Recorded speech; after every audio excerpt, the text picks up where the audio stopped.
Our courts have become courts of favor and of procurement and not of justice and the law. Obi speaks. Welcome to the news and thank you for tuning in to listen. Please subscribe to our channel. To get notified when we post hot juicy news update, please click on the notification bell. The presidential candidate of the Labour Party in the February 25th, 2023 general elections, Mr. Peter Obi, has challenged Nigerians not to be silent but to voice out and ask questions about why our courts are turning into courts of favor and procurement rather than courts of justice and law. Obi, who fielded questions from a cross-section of the media in his Abuja office on Monday night to mark the centenary celebration of the Inter-Party Advisory Council, IPAC, said the situation is worrisome and the IPAC, civil society groups and indeed Nigerians should be consistent in their challenge for good governance. We now have a situation where known party card-carrying members of political parties who were involved in thuggery are being appointed to be a referee in our coming elections, Obi said.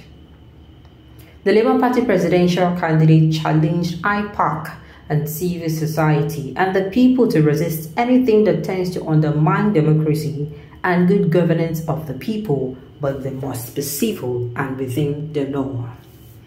According to Obi, IPAC should question why 90% of our elections end up in court with huge resources that should be channeled to the people's welfare being used for litigations. They should voice out where our courts have why our courts have become courts of favor, courts of fulfillment, rather than courts of justice and the law. He listed the three recent contradictory gubernatorial election cases involving three state governors of the opposition parties, saying, look at what is happening in Zamfara, Kano and Plateau and other states. My party is not in any of them, but we are all affected by injustice. My concern is to do what is right. Look at the election that happened recently in Kogi and others. Nobody is talking about those who were killed. We do not talk about such ugly situations as killings or maiming because human lives no longer mean anything to us in this country. Everybody is watching something we know was wrong. That is why IPAC and civil society should voice out in defense of democracy and good governance. I have said it before, it is not about who will benefit today or tomorrow. I have said it before, nobody is buying fuel cheaper. Nobody is buying food cheaper because he belongs to the ruling party. On his advice to IPAC members vis-a-vis their role in the contemporary political matters, Obi said, and I quote, my advice is that the parties must come together and work for the people in defense of democracy and good governance. You can see today that there is a gradual erosion of the tenets of democracy. IPAC must rescue the situation and ensure that the resources are properly channeled for the people's welfare. Our political compass is headed in the wrong direction, so there is need for the parties to come together to be able to rescue the situation. The Labour Party standard bearer also advised Nigerians to take the issue of governance very seriously. We need to ensure that only those who are competent, who have capacity, who have integrity can serve faithfully and use the resources of the nation for effective production are allowed to hold positions.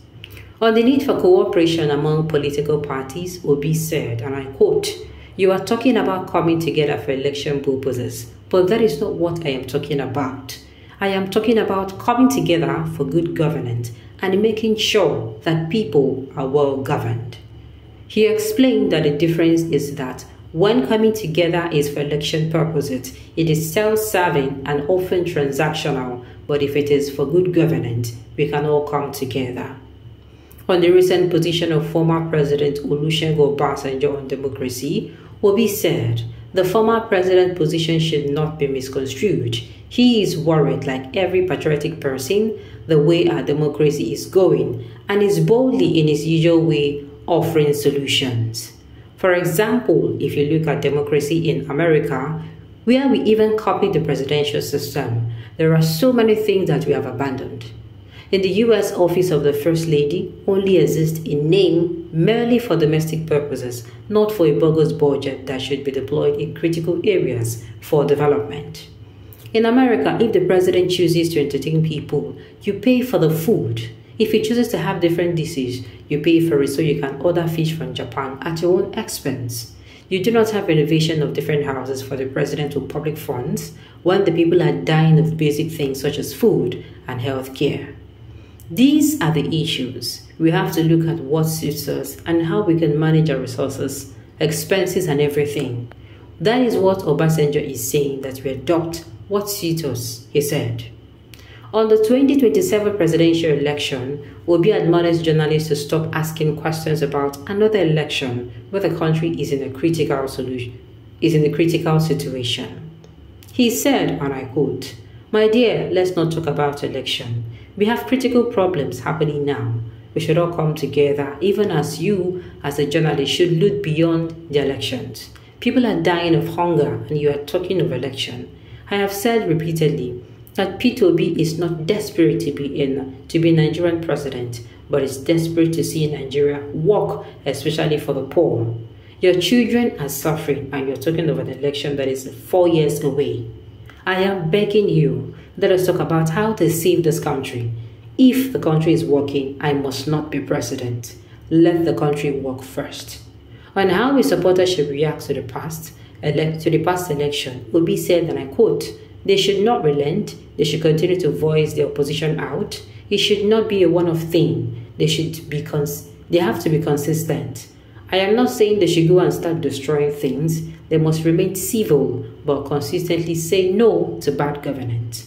On how IPAC can do better and live up to expectation to help create the democracy of our dream, the Labour Party standard bearer said, and I quote, "IPAC should go beyond being transactional and be effective in opposing bad governance.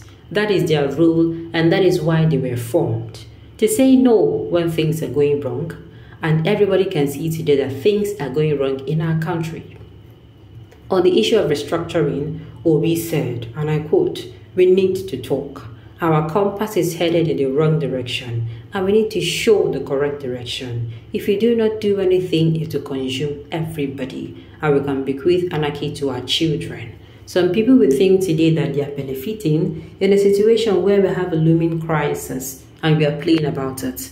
We haven't been warned that we are going to face hunger next year, but we are using almost 100% of our revenue to service debt and nobody can see how we pile the debt and what we use it for.